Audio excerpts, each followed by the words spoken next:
Rafael Santana Presa. Soy actualmente médico pasante del Servicio Social en el programa de Salud en el Trabajo. Y el día de hoy vamos a ver la clase de fisiología de la glándula pineal y ritmos circadianos. ¿Ok? Si durante la clase llegan a tener alguna duda, algún comentario, interrúmpame, no hay ningún problema. Es mejor para que no se vaya la idea y no se pierda el hilo del tema que estábamos tratando en ese momento. Y bueno, si no es por el momento, comenzamos. Bueno, entonces primero como objetivos de la clase me basé bastante en lo que viene en su temario de fisiología para abordar lo que es la glándula pineal. Vamos a hablar primero de generalidades, un poco de anatomía, embriología, nada más como recordatorio de la glándula pineal y podernos ubicar. Luego vamos a hablar como tal solamente del producto de secreción de la glándula pineal, de la melatonina, porque es lo que marca el temario. Tiene otros que realmente fisiológicamente no son tan importantes, aún no se sabe bien cómo funcionan, entonces vamos a hablar exclusivamente de la melatonina, cómo es que se sintetiza, cómo es que se secreta, el metabolismo, cómo es que se lleva a cabo la regulación de la melatonina, cómo actúa, acciones fisiológicas que se conocen, y les voy a platicar un poco de algunas que están en estudio, porque como veremos la glándula pineal realmente es algo que últimamente es cuando se ha hecho varios descubrimientos de ella y no se conoce muy a fondo aún de para qué sirve del todo. Un poco sobre los ritmos circadianos, el reloj biológico y nada más un poco de fisiopatología como para ver cómo es que siempre la fisiología, el por qué aprenderla, pues es para después poder entender en las enfermedades con mayor facilidad. ¿Ok? Bueno, entonces me gustaría eh, empezar con un brevario histórico. Es importante eh, resaltar que Descartes la llamaba a la glándula pineal el lugar del alma. Esto porque históricamente ha habido varias corrientes de pensamiento que han mitificado a la glándula pineal principalmente, ¿ok? Por un lado, ha habido desde interpretaciones esotéricas provenientes de la tradición védica, que nos hablaba de la glándula pineal como el sexto chakra, o el ajna, que le llamaban, que era el tercer ojo, ¿ok?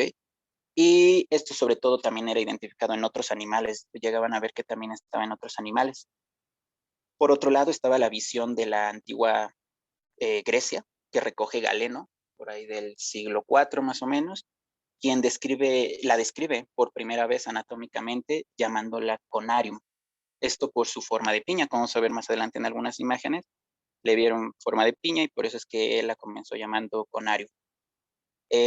Las propiedades que en su momento se le atribuyó no tenían nada que ver con las que se conocen hoy en día, pues solamente pensaban que tenía como una función de soporte del sistema venoso cerebral.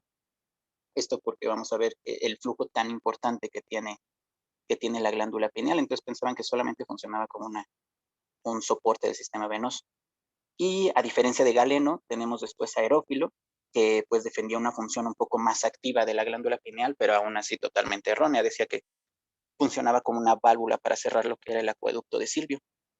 Entonces, tras diversas discusiones sobre las posibles funciones de la glándula pineal, llega Besalio, como recordarán de las clases de anatomía, alrededor del siglo XV, XVI, en su obra De Humani Corporis Fabrica, donde ya describe con detalle esta glándula, llamándola también epífisis, y rechazó totalmente esta función de valvular.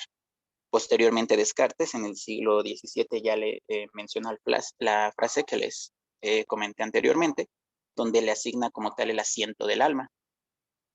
Entonces, bueno, él además le adjudica, ahí ya estaba algo un poco más cerca, como primera función fisiológica a la glándula pineal, que decía que no sabías cómo ni sobre qué, pero recibía información sensorial externa. ¿Okay? En eso estaba cierto, vamos a ver que tiene una gran capacidad para recibir lo que son las señales de luz, pero por otro lado también decía que participaba en el control muscular, lo cual pues esto sí estaba erróneo. Y bueno, hasta el siglo XIX es cuando realmente inicia esta etapa científica de investigación sobre la glándula pineal, ya identificándola como una glándula parietal, como una estructura fotorreceptora en animales, ¿ok? Y bueno, recientemente, en el 2017, como lo podemos ver en la imagen de aquí abajo, gana el premio Nobel de Fisiología o Medicina de estos 3 científicos, Jeffrey de Holm, Michael Rosback y Michael W. Young, por delucidar los mecanismos de regulación de la glándula pineal que se realizan por medio de señales desde la retina y a través de unos grupos neuronales en el hipotálamo. Y ellos constituyen lo que es el llamado reloj biológico, que está ubicado en el núcleo supraquiasmático. Vamos a hablar un poco más adelante de él, pero ellos son los que empiezan a mencionar todo esto. Entonces, pues, esto es el objetivo de que conozcan esto, es que vean que realmente tiene poco que se conoce bien, bueno, más o menos lo que son las funciones de la glándula pineal y que aún falta mucho por descubrir. Y bueno, ahora sí ya entrando como tal de lleno al tema, vamos a hablar un poco sobre generalidades. La glándula pineal es un órgano de secreción interna que lo que hace es transformar señales medioambientales, como la alternancia de luz y oscuridad, vamos a ver más adelante cómo, en mensajeros químicos circulantes, que va a ser la llamada melatonina. ¿Okay? Esta va a ser capaz de regular diversas funciones del organismo, adaptándolas a los cambios que su demanda experimenta a lo largo del ciclo día-noche. ¿Okay? Vamos a ver que no solo está implicada en el ritmo sueño-vigilia, sino también en otros mecanismos en todo el cuerpo.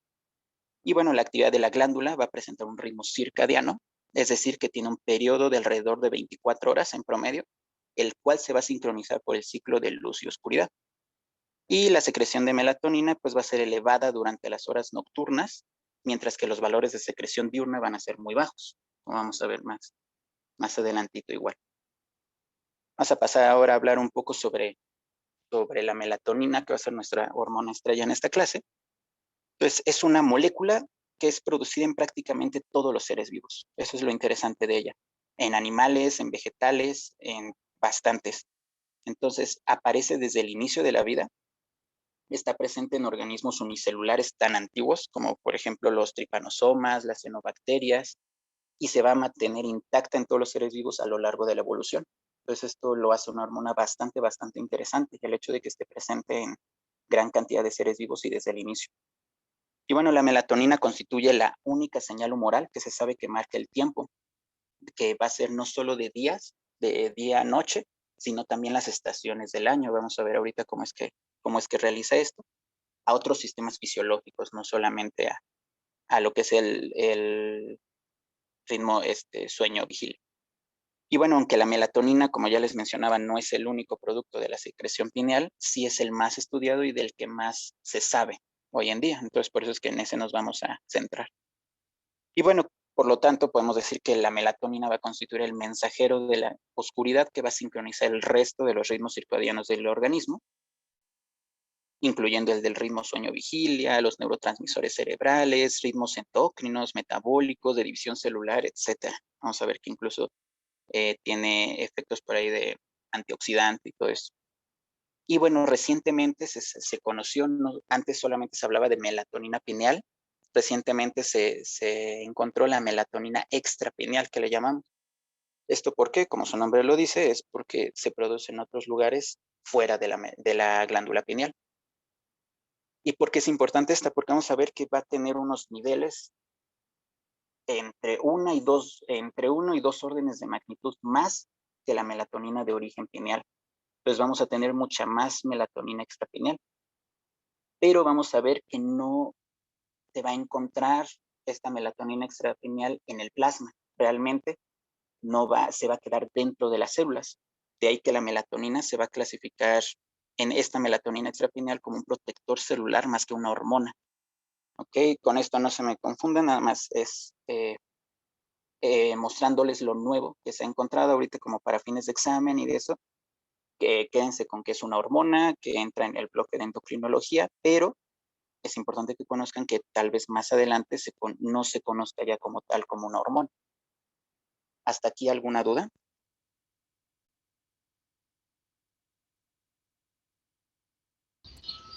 No. Ok, bueno, vamos a continuar. Ahora vamos a hablar un poco sobre anatomía para poder ubicar lo que es la glándula pineal. Tenemos este esquema que se me hizo bastante completo.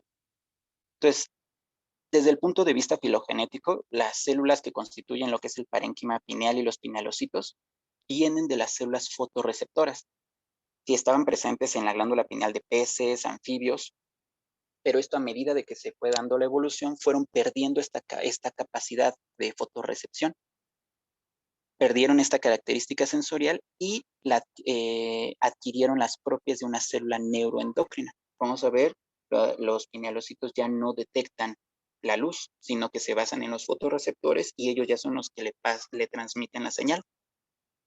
Ok, entonces vamos a ver que en esta imagen, vamos a pasar primero a aquí, de este lado, en la parte superior izquierda, la imagen A.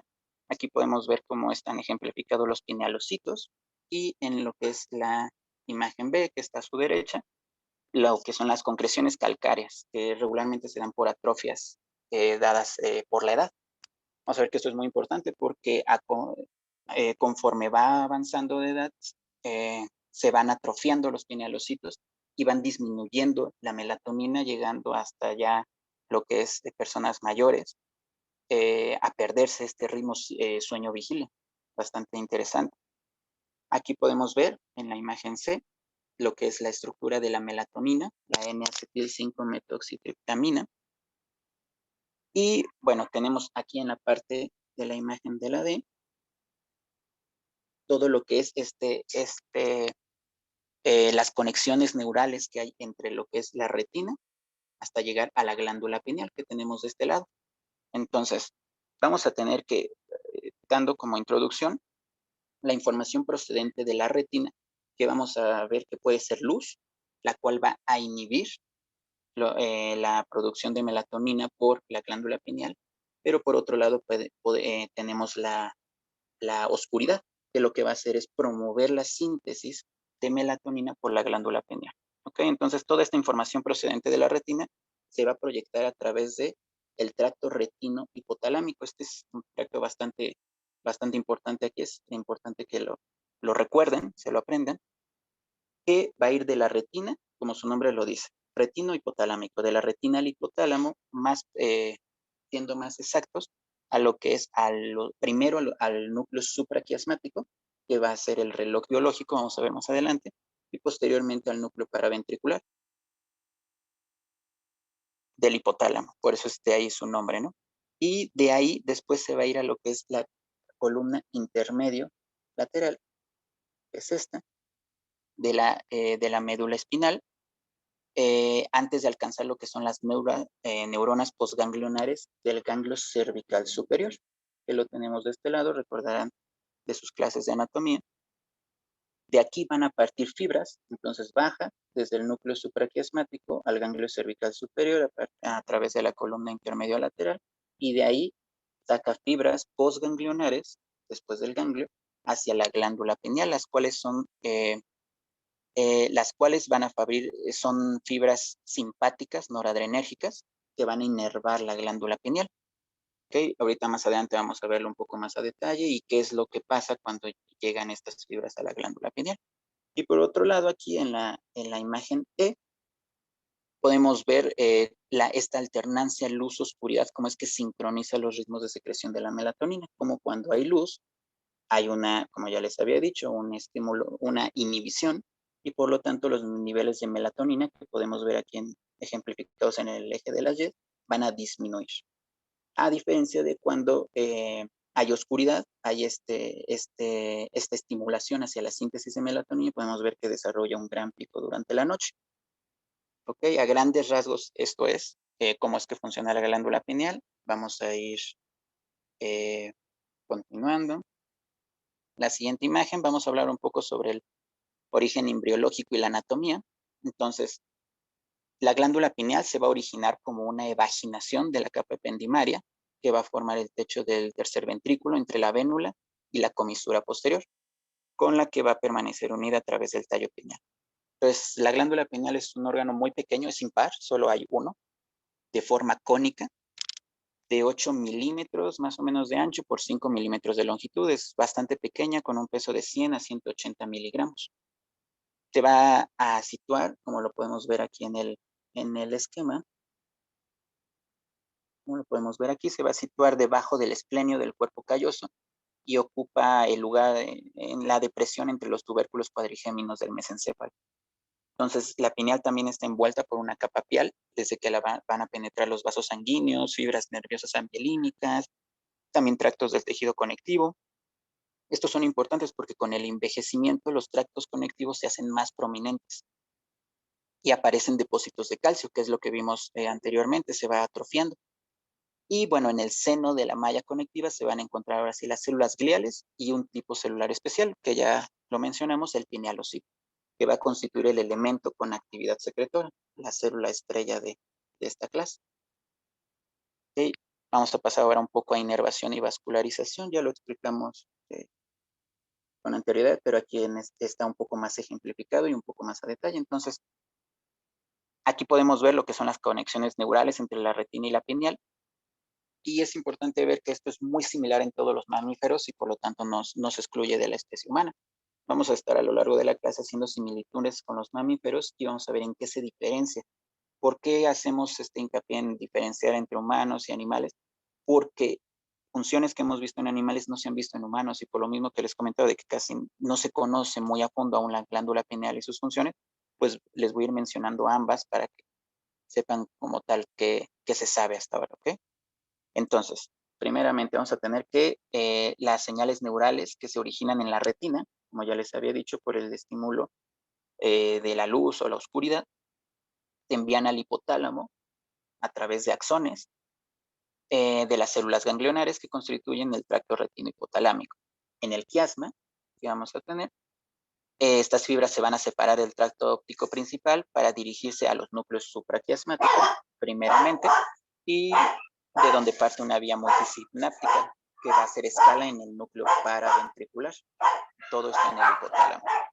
De ahí va a ir a lo que es la columna intermedio lateral del cordón espinal en fibras preganglionarias hacia el ganglio cervical superior. Posteriormente, las fibras postganglionares se van a introducir en lo que es el parénquima pineal, en los llamados nervios conarios, y alcanza los pinealocitos. ¿Ok? Hasta aquí ya lo habíamos visto.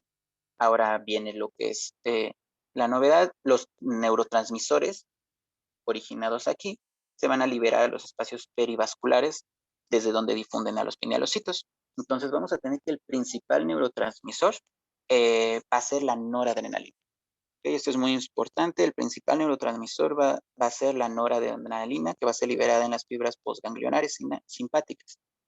También hay otros péptidos, como todo han visto en medicina, en fisiología, podemos hablar de principales, pero hay otros, el neuropéptido Y, por ejemplo, el péptido intestinal vasoactivo.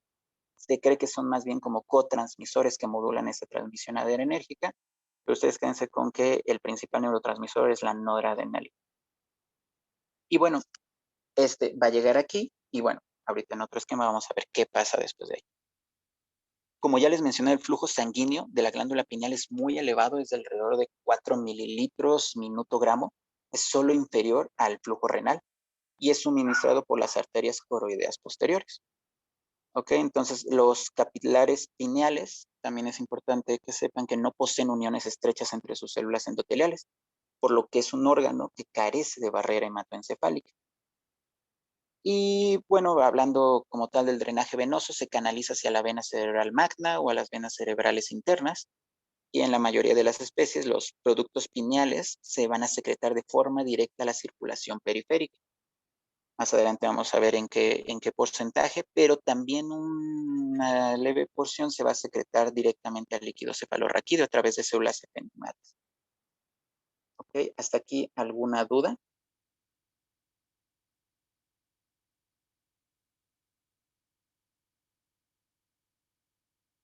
No, doctor.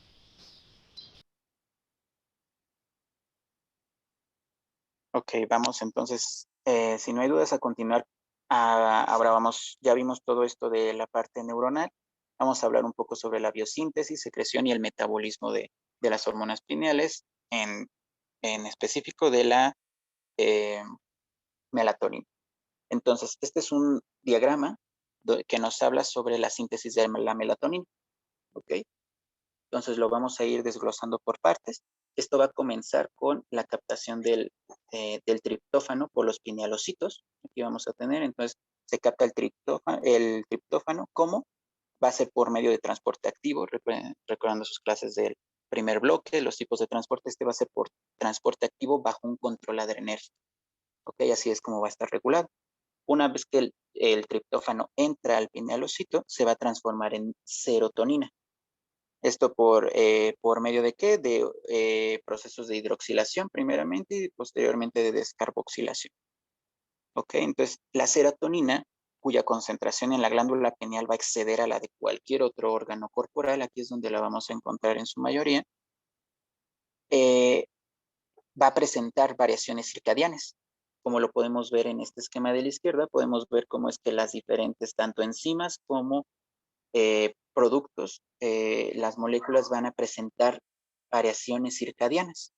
¿Ok? Entonces vamos a tener que la serotonina en específico va a estar elevada durante los periodos de luz, durante el día, digamos, y durante la oscuridad va a estar disminuida.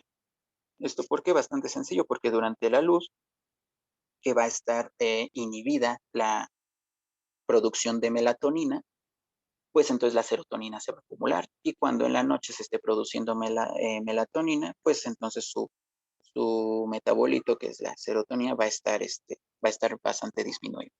¿Ok? Esta se va a transformar, la serotonina, posteriormente en la N-acetilserotonina, o también llamada NAS, por la acción de esta hormona, la ANAT, que es una arilalquilamina de N-acetiltransferasa. Esta hormona es bastante importante, tienen que recordarla, porque también muestra una marcada ritmicidad circadiana. Esta enzima, perdón, no es una hormona, esta enzima va a presentar una marcada ritmicidad circadiana. Vamos a ver que durante los periodos de luz va a estar en bajas concentraciones y durante los periodos de oscuridad va a estar en altas concentraciones, todo esto para poder transformar la serotonina en melatonina. ¿Ok?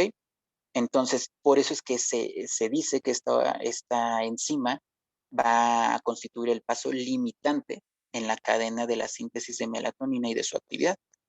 Esto regulado por las eferencias del núcleo supraquiasmático. Más adelante hay otro diagrama explicando más a detalle eso.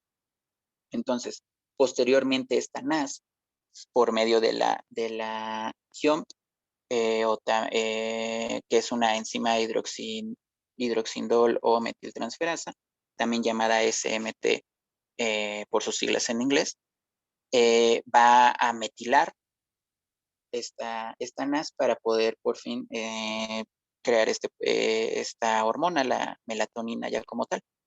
Entonces, como les decía, la ANAT ha sido considerada la enzima limitante en la síntesis de melatonina, pero hoy en día nuevas investigaciones han visto que la IOM o ASMT, dependiendo si es en español o en inglés, es el paso más importante en el control de las variaciones fotoperiódicas de la amplitud nocturna del pico de la melatonina.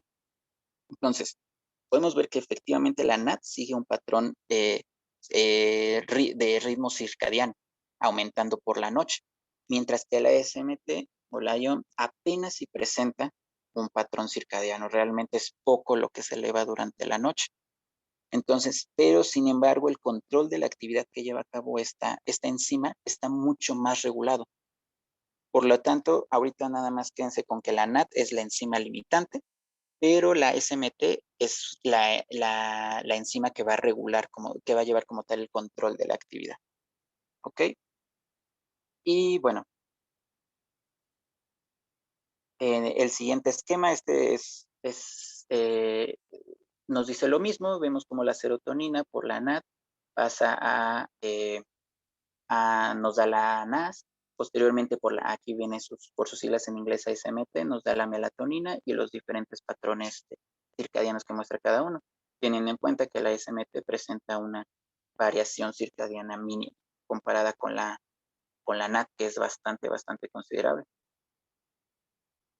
Ok, entonces, entrando un poco más a detalle sobre la biosíntesis y secreción, entonces vamos a tener que la melatonina no se sintetiza solo en la glándula pineal, como ya les había mencionado anteriormente. Vamos a tener que también se sintetiza en la retina, el tracto gastrointestinal, la piel, la médula ósea etcétera. Hay varios tejidos que se ha encontrado que la sintetizan. Pero la contribución de estos sitios extrapineales, ellos producen lo que es la melatonina extrapineal, a nivel plasmático es poco relevante, como ya les mencionaba. Entonces, sus acciones en estos órganos probablemente se cree que sean de tipo solamente autócrino o paracrino. ¿Ok? Entonces, y bueno, vamos a ver que la melatonina se va a transportar en el plasma tanto unida a la albúmina, principalmente va a ser la proteína a la que principalmente se van a unir. Así se va a transportar en un 70% aproximadamente y como forma libre en un 30%.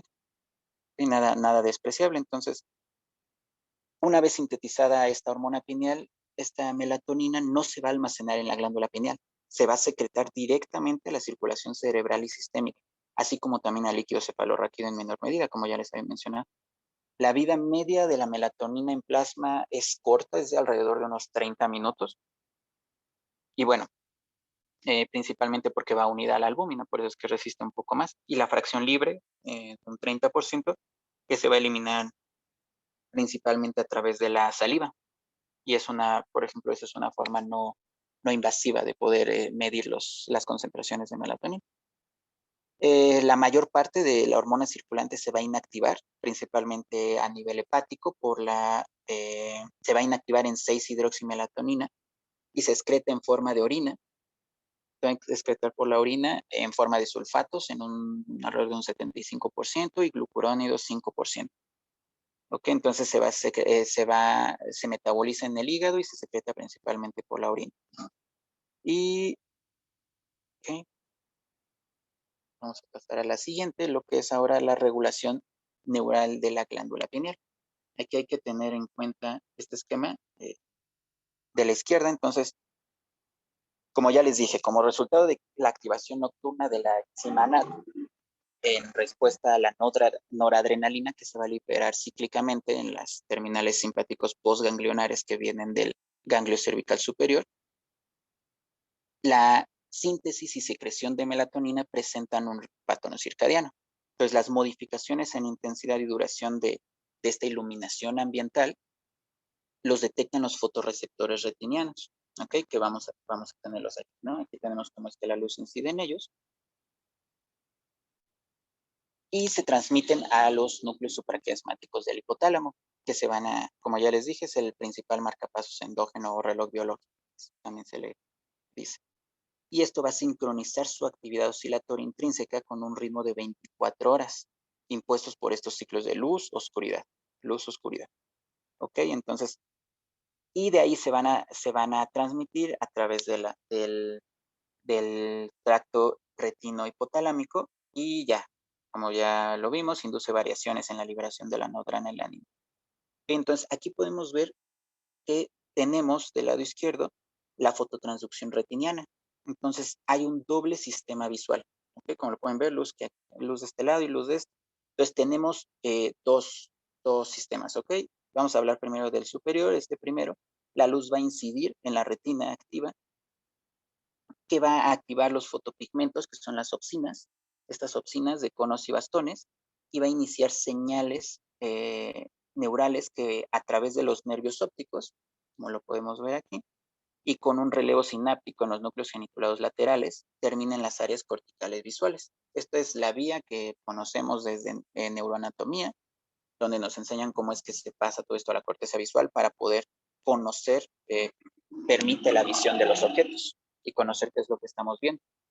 Pero ahora vamos a hablar que también la luz va a activar otro tipo de fotopigmentos, que son las melanopsinas y los criptocromos de las células ganglionares retinianas, los cuales estos van a proyectar su información a los núcleos supraquiasmáticos del hipotálamo de manera directa, por vía, va a haber dos maneras, la vía directa, que es por medio del tracto retino-hipotalámico, que es el del que estamos hablando, o con una estación de relevo. Esta es una vía un poco menos importante, pero también es bueno que la conozcan, que va a ser un relevo en lo que es la hoja intergenicular lateral, y bueno, por eso es que su nombre es la vía retino, genículo, hipotalámico, de todas maneras llega al hipotálamo. Entonces, esta segunda vía se especializa en la medida de luminosidad y esta es la principal que nos va a proporcionar las señales para la actividad pineal y de todo el sistema circadiano. No esta que conocemos de las opsinas, de conos y bastones, sino esta principalmente de las melanopsinas y los criptocromos de las células ganglionarias retinianas. ¿Ok? Y pasando a la siguiente imagen, aquí, entonces ya hablamos de toda esta regulación. ¿Qué pasa desde que la luz entra? Pasa a través de estos fotorreceptores, se transmiten a través del tracto retino hipotalámico, núcleos supraquiasmáticos. Posteriormente pasa a lo que es la columna intermedio lateral para llegar al ganglio cervical superior y de ahí fibras postganglionares hacia la glándula pineal. Entonces, ahora nos vamos a ubicar qué pasa en el pinealocito una vez que llega esta noradrenalina. ¿Ok? Entonces, la síntesis de la melatonina se inicia por esta unión de la noradrenalina a receptores. Vamos a tener que se una dos tipos de receptores. Los receptores beta 1 adrenérgicos y los receptores alfa 1 adrenérgicos. Entonces, enfocándonos en los receptores beta 1 adrenérgicos, cuando se une va a activar una señal de ON, que se le llama una señal de encendido, que a través de las proteínas GS va a activar una adenilato ciclasa que tenemos aquí. ¿Qué va a hacer esta adenilato ciclasa? Pues va a aumentar la concentración de AMP cíclico. Esto por un lado. Por el otro lado, vamos a tener que también la noradrenalina se va a unir al receptor alfa 1 adrenérgico y a través de la activación, pero ahora de una fosfolipasa, se va a llevar a cabo la hidrólisis del fosfatidilina inositol, va a aumentar lo que es el calcio intracelular y va a activar una proteína sinasa dependiente de calcio, que es esta, la PKC, la cual va a potenciar la acumulación intracelular del AMP cíclico. ¿Okay? Este AMP cíclico, ya que lo tenemos aquí, va a activar una proteína sinasa A, que es la PK, que la podemos ver de este lado, que va a inducir la activación de la ANAT. Entonces va a tener como dos funciones principales. Primero va a inducir la ANAT, la vamos a tener inactiva y va a inducir su activación. De ahí que vimos el patrón circadiano, pues justamente regulado por lo que son las señales que vienen del núcleo supraquiasmático dadas por la iluminación u oscuridad. ¿Ok? Y esto por un lado. Entonces, esto aquí va a inducir la activación de la ANAT y esta misma PK va a fosforilizar una CREP, que lo podemos ver de este lado. Aquí entonces tenemos que esta PK también va a fosforilizar una CREP, que es una proteína de unión a un elemento de respuesta AMP cíclico, que va a actuar como un factor de transcripción, modulando lo que es la síntesis de novo de la NAT. ¿Ok? Entonces, de esta forma, la NAT activada, tanto la NAT activada, que lo hizo de este lado, como la NAT sintetizada de nuevo, catalizan esta transformación de la serotonina en N-acetilserotonina, la NAS, que entonces a continuación va a ser metilada por la GION o ASMT para formar ahora sí finalmente nuestra melatonina. ¿Ok? Todo esto es cómo es que se lleva a cabo esta señal de encendido, de ON, cuando hay oscuridad. ¿Qué pasa con la señal cómo es que se da esta señal de apagado, la señal de OFF, que va a determinar ya el final de la síntesis de la melatonina? Bueno, esta va a depender principalmente de la expresión de un ISER, que es un gen represor temprano inducible por AMP cíclico, de ahí su sigla, que va a inhibir la transcripción del gen de la NAT. Entonces, como lo vemos aquí, va a inhibir la transcripción del gen de la NAT y el mismo CREP, cuya fosforilación inicia esta transcripción del gen ANAT, como lo vimos aquí arriba, inicia también con un cierto retardo, ejemplificado aquí, la transcripción del ISER, que marca el final de la misma. Entonces, después de un tiempo, aún no se sabe bien cómo, ni por qué, ni qué es lo que hace que esto suceda, pero después de estarse activando el CREP, él solito hace que se transcriba el ISER para poder inactivarse. ¿Ok? Entonces es una vía que ella misma se puede inactivar también. Con todo esto ya veríamos qué pasa desde que la luz llega al fotorreceptor hasta que se sintetiza la melatonina. ¿Hasta aquí alguna duda?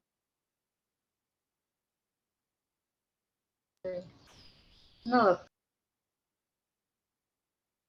Ok, excelente. Entonces vamos a pasar ahora a los factores endógenos y ambientales que van a modular la secreción de la melatonina. Ya vimos cómo es que se secreta, qué es lo que, cómo es que se lleva a cabo. Ahora vamos a ver qué es lo que la regula. Pues primeramente vamos a comenzar hablando muy a grandes rasgos del reloj biológico, que es lo que es por lo que fueron acreedores al premio Nobel en el 2017. Entonces, muy a grandes rasgos, el reloj biológico va a comprender unas 10.000 neuronas que van a estar localizadas en ambos núcleos supraquiasmáticos. Ahí es donde se encuentra este reloj biológico o marcapasos endógeno. Entonces, el premio Nobel del 2017 se dio justamente por el descubrimiento del gen PER y las consecuencias que tenían si este mutaba. Lo hacían en moscas, en la Drosophila melanogaster, y fue el punto de partida que los llevó a identificar los genes de este reloj y la estructura molecular del mismo. Entonces, desde el punto de vista molecular, no vamos a explicar toda esta vía ni nada, solamente te los puse como a grandes rasgos. Son 4 genes principales. Entonces, es el CLOC, el BMAL1, PER1, PER2, y tienen otros 2 genes que constituyen el eje central principalmente del reloj, que es el CRI1 y CRI2. Y hay otros 2 genes, que es el ROR alfa y el RER alfa, que actúan como moduladores positivos o negativos. Estos vamos a mencionarlos un poquito más adelante, justamente por esta función moduladora positiva o negativa que puede tener. Entonces, a grandes rasgos son como tal 8 genes que están implicados. Pero bueno, ¿qué nos importa de aquí? Que el reloj biológico es un conjunto de genes cuya expresión, así como la de las proteínas para las que codifica, va a oscilar periódicamente en un bucle. Va a estar en un bucle continuo cuyo periodo dura 24 horas. De ahí que el ritmo circadiano sea de 24 horas, generando una serie de señales que se pueden agrupar en 2 tipos conocidas, pues, señales homeostáticas, que van a poner en marcha una serie de respuestas del organismo fundamentalmente involuntarias, actuando sobre diferentes áreas del hipotálamo.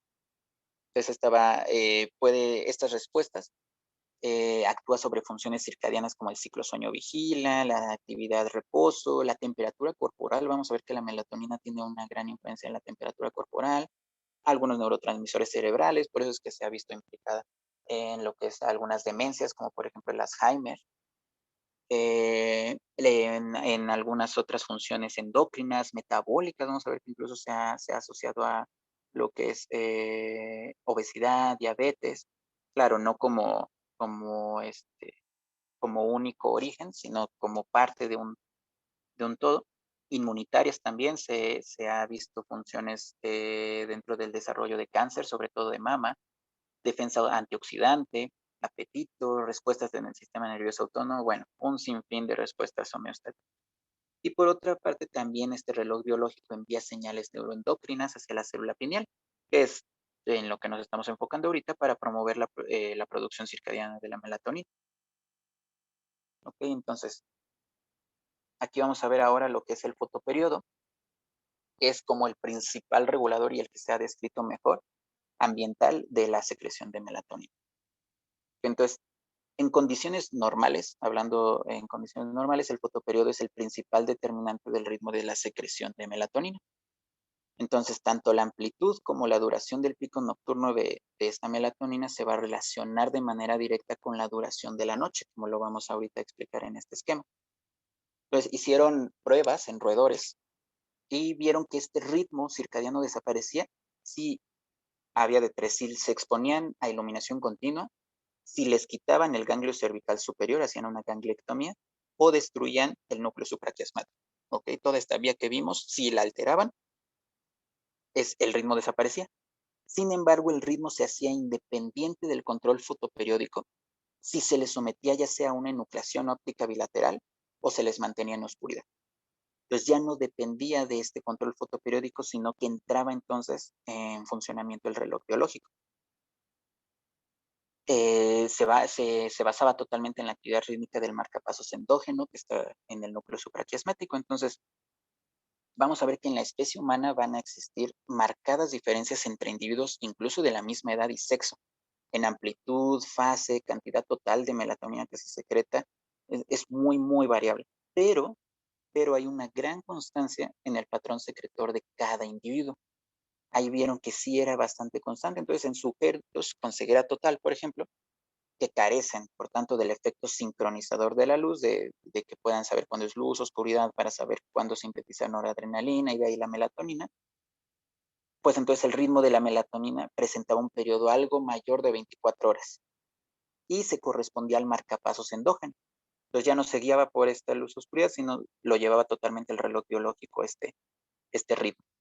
Y en individuos con una normalidad, una visión normal, el ritmo de la melatonina puede readaptarse a un nuevo ciclo luz-oscuridad si se invierte la fase de iluminación, aunque se necesitan varios días para que esta secreción máxima de melatonina se relacione de nuevo con las horas de oscuridad, de luz y todo eso. Esto, por ejemplo, nos explica en parte las alteraciones neuroendocrinas que se observan en algunos sujetos, por ejemplo, al trasladarse de una región horaria en vueltos transmeridianos. Todos saben del famoso jet lag, el síndrome de jet lag, que se va a caracterizar por una sensación de malestar general, hay trastornos del sueño, el estado de ánimo, disminución del rendimiento, incluso trastornos gastrointestinales. Y todo esto porque se cambia, se tiene que readaptar este ciclo luz-oscuridad. También ocurre, por ejemplo, no hay que dejarlo de lado, en trabajadores con turnos rotatorios que incluyen la noche, en donde también se ve totalmente alterado este ciclo. En la noche están expuestos a luz en su centro de trabajo y durante el día, al descansar, al dormir, al cerrar los ojos, expuestos a oscuridad. Entonces este ciclo se ve totalmente alterado y también llegan a presentar alteraciones. Entonces, podemos ver aquí en la imagen esto ejemplificado como una ejemplificación de la secreción pineal de melatonina bajo 3 fotoperiodos distintos. Entonces aquí podemos ver cómo a medida que aumenta la duración de la noche, la cual está indicada aquí por estas líneas, como en la primera la verde es de 8 horas, la azul de 12 horas, y en la roja ya una duración de la noche de 16 horas. Entonces, ¿cómo es que la secreción de melatonina es mayor a medida que aumenta? Lo podemos ver aquí en estos picos. ¿Ok? Así, el patrón de secreción de la melatonina es una señal pues circulante que marca el paso de los días y también el transcurso de las estaciones del año, como lo podemos ver aquí, lo vamos a ver más adelante en un esquema un poco mejor ejemplificado, pero ¿cómo es que marca esta estacionalidad? Pues por medio de los días. En verano tenemos días largos que le llaman una mayor duración del día y por lo tanto una menor duración de la noche, la cual es registrada por la melatonina, por este ritmo circadiano, y los días de invierno se le llama días cortos porque la noche dura más y entonces tenemos mayor producción de melatonina. Y entonces vemos lo que se ve en este esquema, cómo es que cambia la secreción de melatonina dependiendo de cuánto dure la noche. Entonces así es como también se puede llevar a cabo un control no solo del día y la noche en el día a día, sino también de las estaciones. ¿Ok? ¿Qué importancia tiene esto? Bueno, realmente vamos a ver que en humanos no es mucho. Les voy a explicar un poco de cómo es que esto se relaciona con el ciclo de reproducción en animales. Más que nada en humanos no se encontró realmente para qué sirva. Pero dado que la duración relativa del día y la noche se modifica a lo largo del año, entonces también, como vimos, el ritmo de secreción de melatonina también tiene un componente estacional. ¿Ok? Entonces, en los animales con reproducción estacional se vio que los cambios circanuales en la secreción de melatonina van a constituir señales que definen los periodos de actividad reproductora.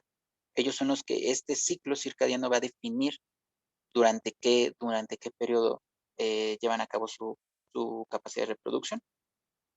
Y pues en la especie humana no se sabe, no se ha descrito realmente una función. Se ha visto que hay valores más elevados durante los meses de otoño e invierno y más reducidos durante primavera y verano, pero sin embargo no se ve que altere nada realmente.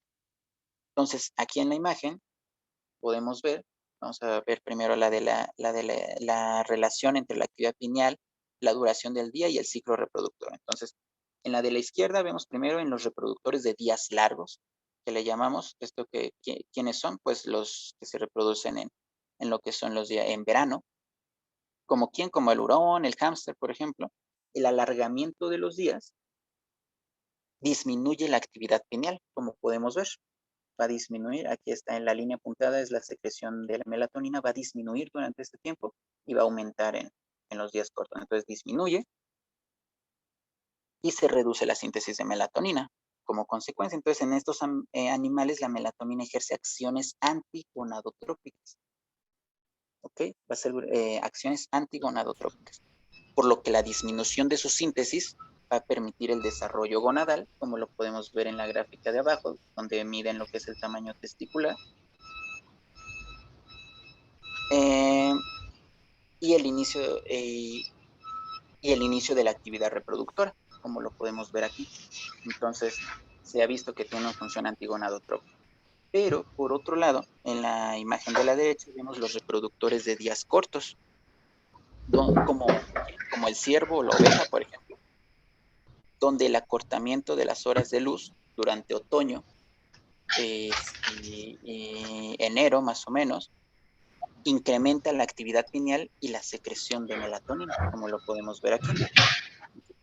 En estos animales, la melatonina, a través de mecanismos que aún no se conoce bien, distintos a los descritos en los animales reproductores de días largos, activa, aquí al contrario, activa el sistema reproductor. Entonces vamos a ver que la melatonina es una señal, pues como tal, cronobiótica, que proporciona al sistema reproductor la información crucial no solo del día y la noche, sino también activándolo o inhibiendo lo que es la capacidad de reproducción para ajustarse a la estacionalidad donde se garantiza el nacimiento de sus crías, según el tipo de animal. Entonces, bastante interesante cómo la misma hormona tiene un diferente efecto según la especie. Entonces, esto nos habla sobre, entonces, diferencias en los receptores o algo así, porque la hormona no cambia. ¿Okay? Ahora, entrando un poco más, ya se ha visto como tal en humanos de la edad y el desarrollo, pues ya les había dicho que la secreción nocturna de melatonina presenta cambios marcados a lo largo de la vida. Entonces el ritmo circadiano de melatonina se establece hacia más o menos, como lo podemos ver en esta gráfica, hacia los 2 meses de vida, es cuando inicia, 2, 4 meses es cuando inicia. Antes la adquieren. La melatonina se ha visto que se pasa a través de la leche materna y así es como logran adquirir un poco de estos ciclos, ritmicidad circadiana, pero ellos, los seres humanos, somos capaces de producirla a partir de los 2 meses de vida. Tiene un pico por ahí de los 3 a 5 años durante la infancia, aquí es donde se alcanza, y hay valores que van disminuyendo en torno a la pubertad. Entonces, no, ¿por qué? No se sabe, quizá como un producto de la maduración de los mecanismos neurales que van a controlar esta actividad pineal.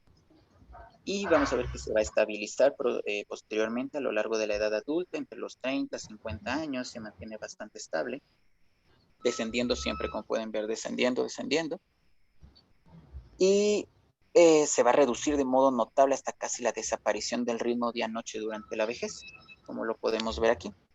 Las causas de esto, igual, no se conoce, pero se ha visto que ya en ancianos se pierde este ritmo día-noche.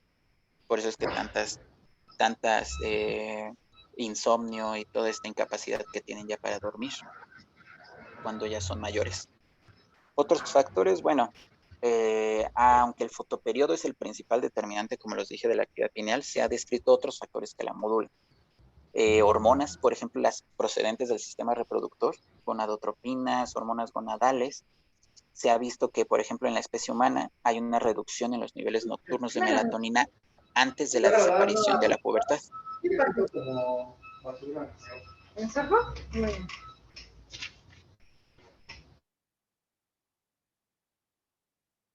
Ok, entonces se ha visto que se tiene en la especie humana la reducción en los niveles nocturnos de melatonina antes de la desaparición de la pubertad o en los días que también preceden a la ovulación. Entonces se ha visto ahí una cierta relación. Podría, en todo caso, desempeñar la melatonina una función permisiva respecto a los mecanismos centrales y periféricos, responsables tanto de la pubertad como de la ovulación, al disminuir, digamos, una hipotética acción inhibidora que tuviera esta hormona pineal sobre algún eje, alguna parte del eje reproductor. Entonces, sin embargo, pues esta reducción podría ser la consecuencia y no la causa. también podría tratarse solo de una coincidencia cronológica sin relación causal alguna. No se sabe. Entonces, también tenemos, por ejemplo, otros factores como la adenohipófisis, la tiroides, el páncreas endocrino, la médula suprarrenal, que pues no se sabe realmente cómo es que la regulan, pero sí también tienen efecto en ellas. Y el estrés. El estrés principalmente se ha visto que en roedores participa en estas reacciones de estrés. En la especie humana aún no se ha confirmado, con excepción de que se ha visto un aumento en los niveles plasmáticos de melatonina en mujeres tras la realización de ejercicio físico intenso. Pero pues como pueden ver es súper específico, mujeres, ejercicio físico intenso, entonces realmente aún no se tienen muchos datos. ¿Hasta aquí tienen alguna duda, algún comentario?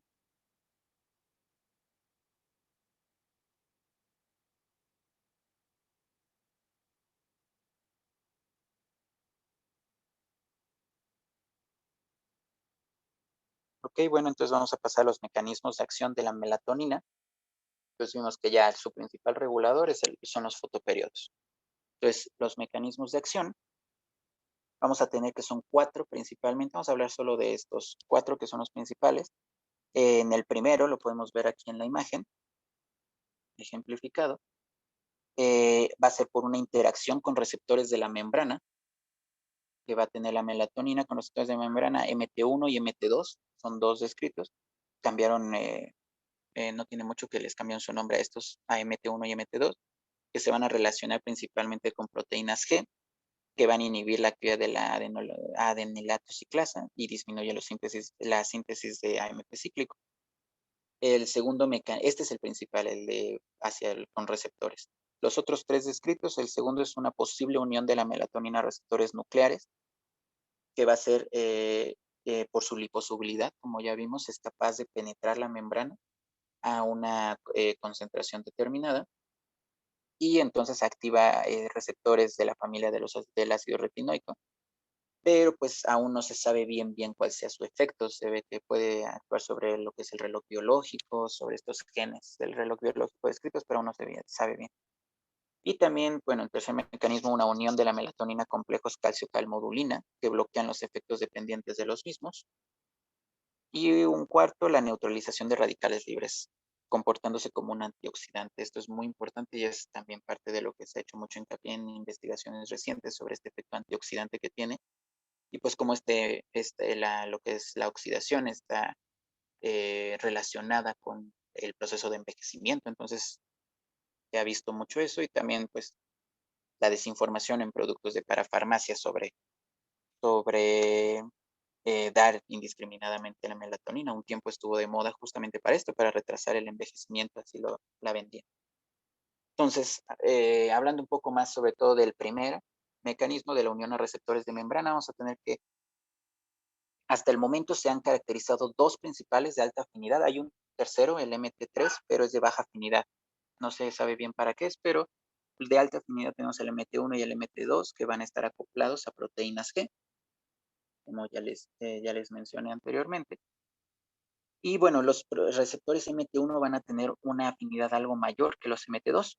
Entonces, son receptores metabotrópicos acoplados a una proteína GI, recuerden que leyes de inhibición. Entonces, por lo tanto, median la inhibición de la adenilato ciclasa y reducen la producción de AMP cíclico, como lo podemos ver aquí. Y la activación de la PKA y la fosforilación del CREF, que son otras que ya vimos, no vamos a adentrarnos en esto. Entonces, los MT1 controlan la movilización del calcio a través de las proteínas, mientras que los MT2 van a inhibir a la guanilato ciclasa. Entonces, tienen 2 distintos mecanismos. Y los MT1 son abundantes, sobre todo en lo que es el núcleo supraquiasmático, el hipotálamo medio basal, la pars tuberalis de la adenohipófisis, cerebelo, hipocampo, vías dopaminérgicas centrales, la retina. En todos estos, también incluso en regiones extraneurales como ovarios, glándulas mamarias, las coronarias y la aorta, se ha visto una relación ahí entre la melatonina y pacientes posterior a un infarto, por ejemplo. También se ha visto que se encuentran en riñones, hígado, vesícula biliar, piel, células del sistema inmune, bueno, un sinfín. Y Los MT2 se restringen más a estructuras cerebrales y a la retina, aunque también están presentes en pulmones, biometría, en varias otras, pero hay más en cerebro y retina. Entonces, vamos a tener que sus acciones son estas acciones de la melatonina a través de estos receptores son principalmente de carácter modulador y se relacionan con la transmisión de una información temporal y pues la regulación de diversos ritmos endógenos, ¿no? Como ya les había dicho, incluyendo el de sueño vigila, la reproducción, pero varios otros. ¿Okay? Y bueno, estos no vamos a ahondar mucho en ello. El nuclear, como les decía, por la liposolubilidad es capaz de adentrarse en la célula. Algunos de los efectos no son explicables por la unión a receptores de membrana. Entonces, por eso es que se discute bastante sobre este mecanismo, aunque hay bastantes discrepancias aún. Entonces, nada más es como para que lo conozcan, la unión a calmodulina. Entonces, ¿por qué es importante? Pues como recordarán, la calmodulina se encuentra en lo que es el citoesqueleto. Entonces, por eso es que explica esta interacción melatonina-calmodulina, las acciones sobre el citoesqueleto de la célula. Y la neutralización de radicales libres, la melatonina, tanto en el citosol como en el núcleo, podría actuar como un donante de electrones para los radicales libres, como los aniones superóxido, radicales hidroxilo, peróxido de hidrógeno, óxido nítrico, etc. No solo inhibiendo prooxidantes, sino también promoviendo los antioxidantes, neutralizándolos y comportándose como un antioxidante endógeno. Pues bastante, bastante interesante. ¿Hasta aquí alguna duda? Para ya pasar a lo que son las funciones de la glándula pineal.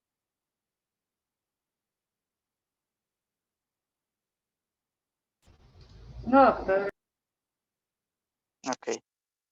Bueno, entonces, hablando de las funciones de la glándula pineal, como ya les dije, como tal, la función fisiológica en los seres humanos todavía se desconoce, ¿no? Es lo que les he estado tratando de decir todo a lo largo de la clase. Muchas de las funciones descritas en invertebrados, peces, aves, mamíferos, a pesar de que todos hay melatonina, no son extrapolables a la especie humana. Entonces, tal es el caso, por ejemplo, de la reproducción estacional que ya vimos, que pues a pesar de que sí se encuentra en mamíferos inferiores no parece estar presente en humanos.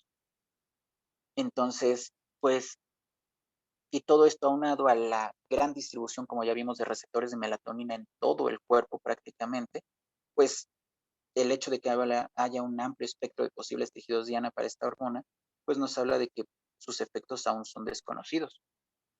¿Ok?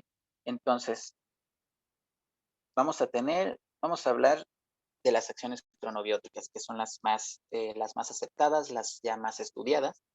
Entonces, la regulación de los ritmos circadianos es como su principal función descrita. De hecho, es en el caso de los ritmos circadianos de temperatura corporal y vigilia sueño, donde la función moduladora de la melatonina es que más se conoce de ella. En la vigilia sueño, la administración exógena es capaz de sincronizarlos, como ya les platiqué, por ejemplo, en pacientes que sufren síndrome de jet lag por estos viajes transmeridionales, los trabajadores con turnos rotatorios. Se ha visto que funciona. La administración melatonina exógena es capaz de sincronizar este ciclo sueño-vigila.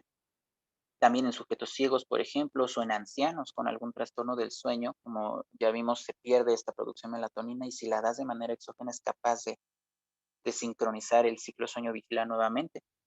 Y el otro efecto que se ha visto, la temperatura corporal, es responsable del descenso nocturno de la temperatura, al menos en parte, sobre todo de la temperatura central. Y bueno, ¿por qué? Porque se ha visto que la concentración plasmática máxima de la melatonina se alcanza coincidiendo con el valor mínimo de la temperatura corporal. ¿Para qué o por qué? No se sabe, pero se ha visto que coincide, entonces por eso es que se le atribuye también esta función. Y una función moduladora en el sueño. ¿Esto por qué? Porque igual por medio de estudios donde se ha podido observar la relación entre la caída nocturna de la temperatura corporal y el inicio del sueño.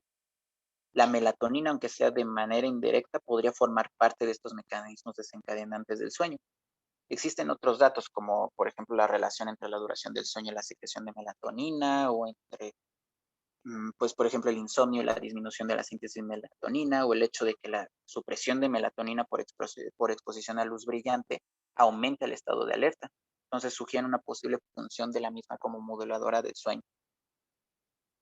Porque también, porque tras el nacimiento, como ya les mencioné, la consolidación del sueño nocturno comienza hasta los 2 a 4 meses de vida, y es donde se empieza a apreciar, coincidiendo con la instauración del ritmo de melatonina. Y el niño ya es aquí cuando permanece despierto durante la mayor parte del día y concentra la mayor parte del sueño de la noche. Antes de esta edad, al no haber la melatonina no lleva como tal un patrón y duermen a todas horas, se despiertan en la noche y es. Entonces, por eso es que se le ha atribuido también esta función moduladora del sueño, aunque no se conoce también a detalle. También, por ejemplo, como parte de las medidas de higiene del sueño, se recomienda no ver pantallas luminosas, celulares, computadoras, televisión de 30 minutos a 1 hora antes de irse a acostar. ¿Esto por qué? También justamente por esta función de modulador del sueño que se le ha atribuido, donde si estás expuesto a luz brillante hasta altas horas de la noche, no permites la, la secreción de melatonina y por lo tanto no se inicia, no se desencadena los mecanismos del sueño. Entonces de ahí también que se den estas medidas. En la pubertad y la reproducción, pues ya lo vimos. Entonces, sí funciona en animales, se ha visto que o sea, totalmente su función, pero pues realmente en humanos no. Se ha visto que participa en el desarrollo puberal en roedores, ya que si se les hace pinelectomía o no, esto adelanta la aparición de la pubertad y la exposición a días cortos retrasa la maduración sexual. Entonces, diversas observaciones clínicas de la pubertad precoz en humanos que se relaciona con tumores destructores de células secretoras pineales, así como retrasos puberales. Entonces, se ha visto aquí por distintas observaciones clínicas donde vinculan los tumores pineales parenquimatosos que van a cursar con hipersecreción de melatonina. Pero igual no se ha visto como tal una función clara, pero que sí se ha visto. A pesar de no tener estacionalidad reproductora en seres humanos, sí tiene efectos sobre el sistema reproductor. Se ha visto una relación inversa entre melatonina y estradiol a lo largo del ciclo anual. También se ha visto, por ejemplo, un aumento significativo del estradiol circulante en mujeres expuestas a luz durante la noche, con la consiguiente, pues, si están expuestas a luz durante la noche, supresión de la síntesis de melatonina. Se ha visto que hay receptores de melatonina en células granulosas y luteales humanas. Entonces, por lo tanto, pues alguna función debe de haber ahí. Y la presencia de melatonina en el fluido folicular humano en concentraciones superiores a la plasmática. Entonces, si hay una concentración superior es porque se está llevando algún tipo de transporte donde pues se requiera aquí.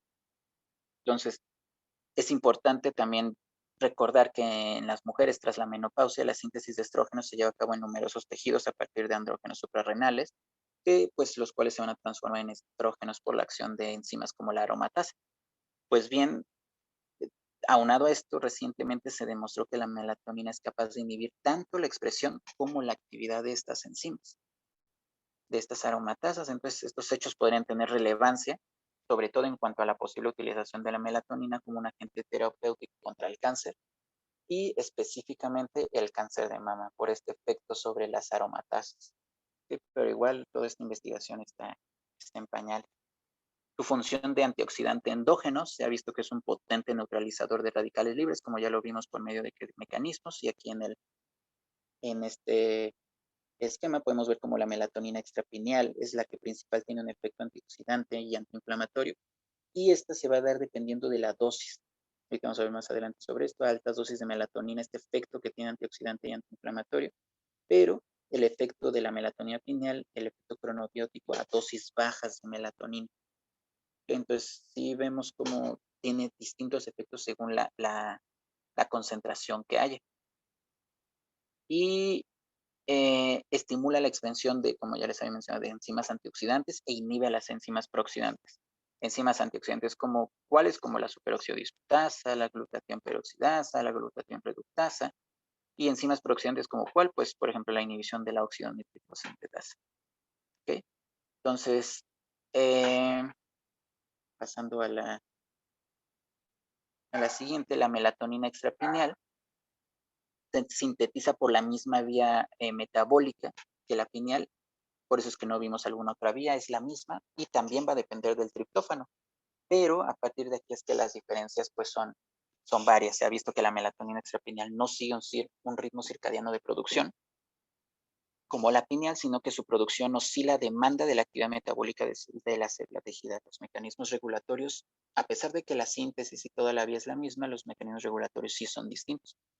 Esta melatonina se ha visto que no sale del exterior de la célula, a excepción de si muere, ¿no? Obviamente, pero si no, no sale, por lo que no contribuye al contenido de melatonina circulante. Por lo tanto, debe tener una función dentro de la célula, específicamente. Se va a localizar preferentemente en el núcleo y la mitocondria. Y hablando de la mitocondria, esta es considerada como su diana intracelular más importante, de ahí estos efectos antioxidantes. Se vio que en la mitocondria también es un lugar importante de síntesis intracelular de melatonina. Y la melatonina que le pasa de la madre durante la lactancia, ya les había comentado un poco sobre eso, ayuda a sincronizar sus fases de sueño, vigilia, de alimentación, además de otras funciones. Por lo tanto, pues con esto se logra saber un poco más sobre las diversas funciones de la melatonina. Y aquí en este esquema podemos ver cómo se ha visto por medio de estos efectos pleiotrópicos que tiene la melatonina, de antioxidante, antiinflamatorio, incluso efectos antihipertensivos, antitrombóticos, antilipidémicos, cómo es que pueden tener una repercusión incluso a nivel de sistema cardiovascular importante. ¿Hasta aquí alguna duda?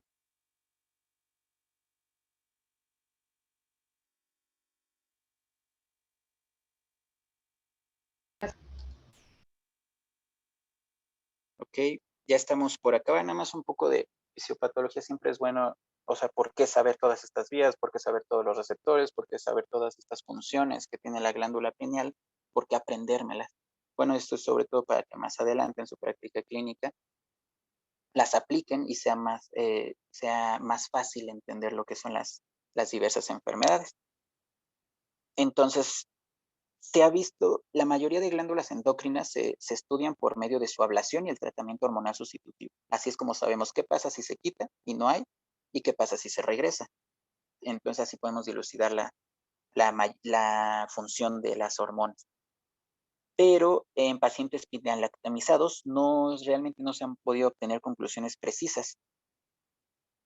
Entonces, sobre todo se ha visto porque no se han podido obtener conclusiones tan precisas porque los efectos de la cirugía sobre la glándula pineal dependen del tratamiento, si tiene radioterapia o no, que regularmente siga el proceso quirúrgico. Los germinomas, por ejemplo, que son tumores que van a infiltrar el parénquima pineal y lo van a destruir, suelen cursar con una disminución en la secreción de melatonina, por obvias razones, ya que pues destruyen el parénquima pineal, los pinealocitos y no hay melatonina. Mientras que, por su otra parte, los pinealocitomas y los pinealoblastomas, que son tumores del parénquima glandular, donde hay proliferación descontrolada de los pinealocitos, pues la secreción de melatonina suele estar aumentada. Aunque en ambos casos, si disminuye o aumenta, el hallazgo más frecuente es la pérdida del ritmo de secreción. Sí se ha visto alteraciones en las concentraciones plasmáticas de melatonina relacionadas con demencias, por ejemplo, la tipo Alzheimer, relacionado al dolor crónico, cáncer colorectal, isquemia coronaria, migraña, hipotensión ortostática, esquizofrenia, algunos trastornos afectivos estacionales, como por ejemplo la depresión, que una categoría de la depresión su tiene un patrón estacional, entonces se cree que de ahí también tiene bastante que ver la melatonina. Y es por eso que no podemos del todo curar estas enfermedades, ya que aún no conocemos a fondo los mecanismos fisiológicos y por ende no se conocen los mecanismos fisiopatológicos y si no conoces cómo es que se origina bien, no puedes conocer cómo tratarla. La relación más importante últimamente es con el cáncer de mama, como ya les dije, dependiente de hormonas, todo esto sobre todo por la relación que tiene con la aromatasa. Varios estudios epidemiológicos, no clínicos, nada de esto, son estudios epidemiológicos, solamente observaciones, han sugerido una mayor incidencia de este tipo de tumores en mujeres que por una u otra razón van a presentar alguna alteración en la secreción nocturna de melatonina. A diferencia de mujeres con ceguera total, donde la incidencia de tumores mamarios es menor. Esto también puede tener ahí un sesgo bastante importante, pero bueno, eso es lo que se ha visto. Entonces, pues se puede atribuir un poco a la melatonina, que por falta del efecto inhibidor de la luz, pues hay estos cambios. Y uno importante que no está realmente relacionado como tal, no es una patología propia de la glándula pineal, es el síndrome de Smith-Magenis, pero es el que encontré que como que más podemos ejemplificar, donde nos habla sobre la función de la melatonina en esta acción cronobiótica principalmente que se ha visto de ella. Entonces, estos pacientes, ¿cómo cursan? Pues cursan con un retraso mental de gravedad variable, junto con una serie de anomalías congénitas, no vamos a entrar en más detalles, pero pues como lo podemos ver aquí en la imagen, constituyen un patrón característico de rasgos físicos, de desarrollo y de conducta. Entonces, hay una deleción parcial del cromosoma 17 y por una serie de mecanismos hay una inversión del ritmo de melatonina. Entonces, ellos tienen niveles circulantes máximos de melatonina hacia el mediodía y en vez de tenerlos a la medianoche. Entonces, está totalmente invertido su ritmo de melatonina, su ritmo circadiano. ¿Cómo se trata a estos pacientes? Pues al tener este trastorno, hay alteraciones del sueño y de la conducta que se revierten de manera parcial con un tratamiento que consiste, es sencillo, administración de bloqueantes beta-adrenérgicos durante el día para suprimir el pico diurno de melatonina, recordando la melatonina, lo que es la noradrenalina se une a receptores beta-1 adrenérgicos. Entonces, si se bloquea estos receptores durante el día, no hay unión de noradrenalina, por lo tanto, no hay activación de la NAD y no hay generación de novo de la NAD y por lo tanto no hay melatonina. Y entonces, y se da también de manera exógena melatonina al final de la tarde para generar un pico nocturno de la misma. Y con esto logran restaurar el ritmo nocturno de la melatonina, mejorando el sistema circadiano en estos sujetos y mejorando también los trastornos del sueño, de la conducta. ¿Okay? Entonces, esta es una patología donde podemos ver de manera bastante sencilla cómo es que la acción cronobiótica que tiene la melatonina. Hasta aquí alguna duda, ya vamos a pasar a lo que es la última parte, que son sus usos terapéuticos, ya nada más a grandes rasgos, ya entendiendo todo lo anterior, pues los usos terapéuticos incluso muchos ya se los han de imaginar.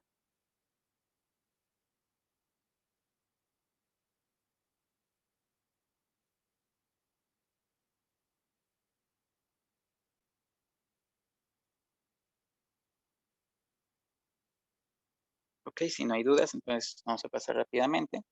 Eh, el tratamiento que se da con melatonina en seres humanos, tras todas estas nociones que les he aquí introducido, pues está clara su función que tiene la melatonina como un protector celular a nivel general y desde el punto de vista fisiológico, cómo actúa para mantener pues la homeostasis circadiana, la bioquímica del organismo. Por ello, la melatonina también tiene una clara aplicación, sobre todo esa es como la más clara en aquellas situaciones que cursan con cronodisrupción. También se ha usado también para trastornos donde hay estrés oxidativo, inflamación y disfunción mitocondrial. Entonces se plantea que podría retrasar o incluso revertir el envejecimiento, esto ya de manera como muy utópica. La regulación del sistema autónomo cardiovascular de la presión arterial, esto sí hay una serie de líneas de investigación en la parte de cardio. La protección frente a las lesiones isquémicas tras la repercusión vascular y el fomento de la función inmunitaria. Pero la mejor establecida es el del desplazamiento de fase y el reajuste de los ritmos circadianos. A pesar de que se ha visto de manera clínica que la administración de melatonina regula el sueño en los seres humanos, incluso yo en el Instituto Nacional de Psiquiatría, los psiquiatras usaban cuando no había alguna como causa extra, alguna por el que tuvieran insomnio los pacientes, alguna causa secundaria, daban melatonina. Entonces sí se usa de manera clínica, a pesar de que hay algunos metaanálisis, 2, 3, sobre los trabajos publicados sobre esto, donde llegan a la conclusión de que la evidencia es limitada. Podría, pero también podría ser un efecto placebo al fin y al cabo. Entonces, pero aún así se probó que el compuesto es seguro siempre y cuando se use a un corto plazo, que es menor o igual a 3 meses, que es justamente lo que recuerdo que lo dejaban allá. Entonces, pues tal vez es parte placebo, tal vez no, pero en lo que continúa la investigación se puede dar por menos de 3 meses. Entonces, en estas alteraciones del ritmo circadiano, se tratan típicamente con melatonina por esta alteración del reloj biológico. Por ejemplo, una parte que no les había hecho hincapié es, por ejemplo, en los pacientes en la unidad de cuidados intensivos donde hay contaminación lumínica. Estos pacientes que están en la unidad de cuidados intensivos todo el tiempo con la luz prendida, las 24 horas presentan trastornos del ritmo y por lo tanto, aunado a su patología de base y todo, presentan trastornos del sueño que deterioran aún más su organismo. El jet lag, la cronodisrupción por actividad física nocturna en los deportistas es también bastante común, una causa por la que se usa terapéuticamente la melatonina exógena. Y las alteraciones del sueño, sobre todo en adultos, en prematuros aún no está bien descrito. Y en enfermedades degenerativas, bueno, esta es una gran línea de investigación, usado como un protector celular, un neuroprotector, ya lo vimos en tipos de demencias, sobre todo esto por el estrés oxidativo inflamatorio que hay, pues si la melatonina tiene una función en inhibir este estrés, pues también podría retardar o incluso evitar la aparición de estas enfermedades neurodegenerativas. También se ve que en enfermedades metabólicas, por ejemplo, diabetes mellitus, síndrome metabólico, lo que es la contaminación lumínica, la falta de ejercicio y la obesidad, son parte de estos factores que conforman este síndrome metabólico. Entonces, a pesar de que la contaminación lumínica no sea como tal la causa, que digamos ya con esto se curaría la diabetes, el síndrome metabólico, no, o sea, sí es también, se ha visto que podría ser un factor causal. Y entonces, algo en lo que se podría incidir. Y también, bueno, como ya les había dicho, la melatonina inmunoterapia en distintos tipos de cáncer, sobre todo el cáncer mamario. Y por último, altas o bajas dosis. Se ha visto que las dosis bajas se utilizan para una cronodisrupción. Aún no hay como tal un consenso de cuál es la dosis ideal que se debe dar. En España, justamente por eso les puse este ejemplo, es de hay ya 2 presentaciones, dependiendo para qué se usa. Aquí es la dosis de 1.9 miligramos para desfase horario. Se utiliza, se ingiere media hora, una hora antes de dormirse para poder regular este pico de melatonina. Y pues se ha visto que a dosis altas contrarresta un daño oxidativo o una disfunción mitocondrial. De nuevo les repito, esto sobre todo es un auge que hubo en parafarmacias y esto, pero pues como tal no se usa para eso, está más bien avalado solamente para cronodisrupción. Y bueno, listo, eso sería todo por mi parte sobre glándula pineal. No sé si tengan alguna duda, algún comentario que quieran hacer antes de finalizar la clase.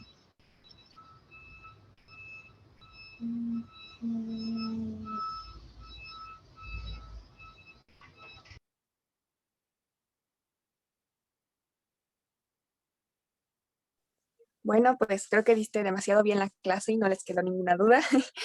Pues muchas gracias, chicos, por habernos acompañado el día de hoy. Espero que hayan disfrutado mucho la asesoría y que les sirva sobre todo para el departamental y para la vida. Y muchas gracias, Rafa, por pues venir a ayudarnos con la clase. Y eso sería todo. Espero que tengan una muy bonita noche. En unos minutos más les comparto el post-test y espero verlos en futuras asesorías. Muchas gracias, nos vemos.